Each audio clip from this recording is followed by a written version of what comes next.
Hey, so this time Writing Notes is going to talk to you guys about writing conclusions. Writing conclusions is tough. Apart from introductions, this is probably the thing that my students most often seem to struggle with. And part of the reason is because it's hard to figure out where to go with a conclusion. A lot of times people get the advice that, especially emerging writers, young writers, get the advice that in your conclusion you're supposed to restate your main argument. And there's some merit to that, but it's basically, I think, bad advice. And the reason I think that, so if you were writing a book, that'd be totally fine. That'd be great advice. Remind us what it is that we've read. If you're writing a 3-page paper, your reader remembers the stuff that you've written. Like, you don't get to the end of a 3-page paper and say, "Oh, I really wish I could remember what happened on the second page." I feel like you can count on your reader to have an attention span long enough to get through a fairly short paper, 5, 6 pages, 10 pages, whatever it is, without forgetting all of the stuff that you've talked about. And so for me, if it's just restating the argument, you're almost kind of insulting your reader by saying, "I don't think you have the intellectual capacity to remember what I said 5 pages ago." So I think that's a bad strategy. Now, the caveat to that is that if you want to combine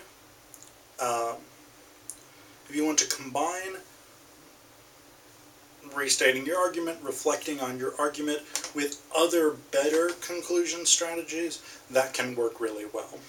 So let's talk about some other better conclusion strategies. So first off, the purpose of a conclusion is twofold. One is to wrap up the argument, and 2 is to say goodbye. These are the basic tasks that a conclusion needs to achieve. So, how do you do this? There's a couple of different ways. One is to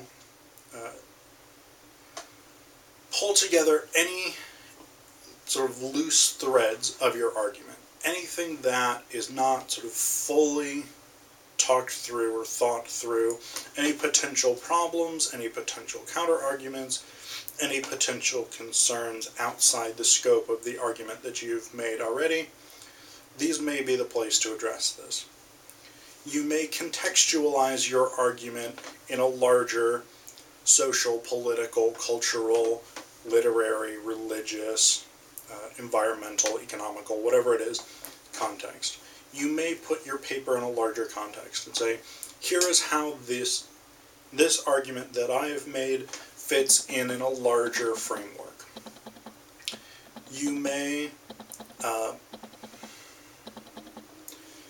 sort of connect the argument to the reader's world, I guess is a good way to put it. You may remind them, here are the stakes for you as a reader of the argument that I've made. Here's why this argument should matter to you and why you should accept my position. You may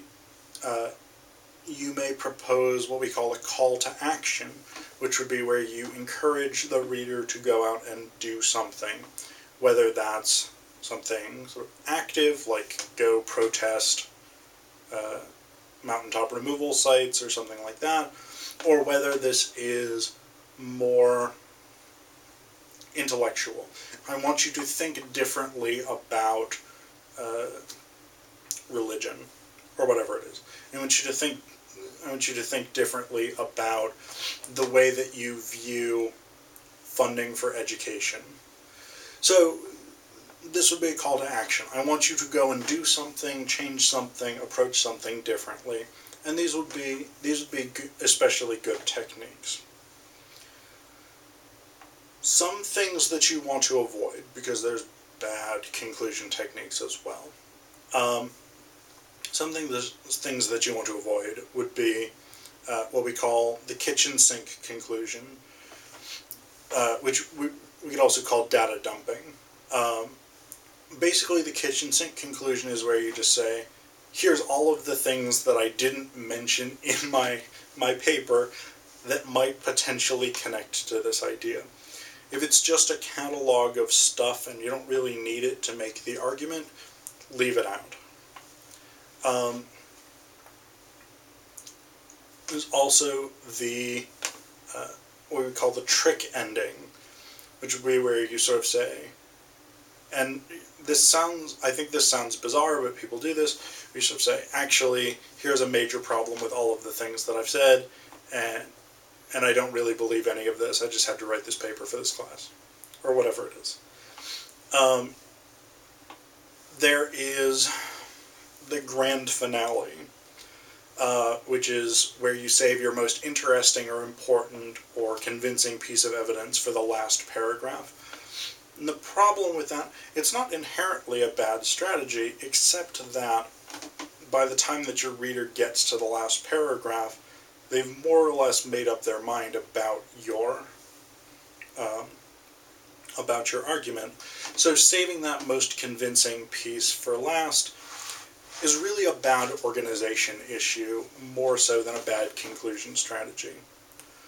But my number one, least favorite, most hated conclusion strategy is what we call the Miss America, or if everyone would just hug a puppy conclusion.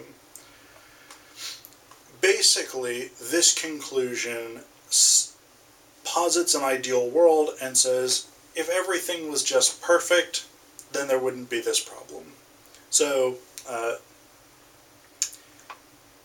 if everyone would just accept that race is a social construction and people of different ethnicities are equally as good as one another, then everything would be great and we wouldn't have police shooting young African Americans.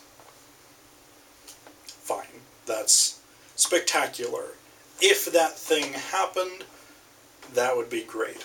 But the problem with this conclusion is that it doesn't give us a way to get to that if moment. So, yes, if there was no more racism, that would be awesome. How do we get to there not being any more racism? And this is where that conclusion strategy falls short. So, what you want to do in an effective conclusion is pull together the pieces of the argument. You want to wrap it up together so that it's coherent, so that it's focused, so that it makes sense, and then you want to get yourself out of the argument through some kind of technique like a call to action, a final thought, a larger context, something like this. Something that's going to keep your reader thinking about this argument and about this paper and about this issue beyond when they close the last page. So, wrap everything up, make it interesting, and then say, go out into the world and think about this issue more.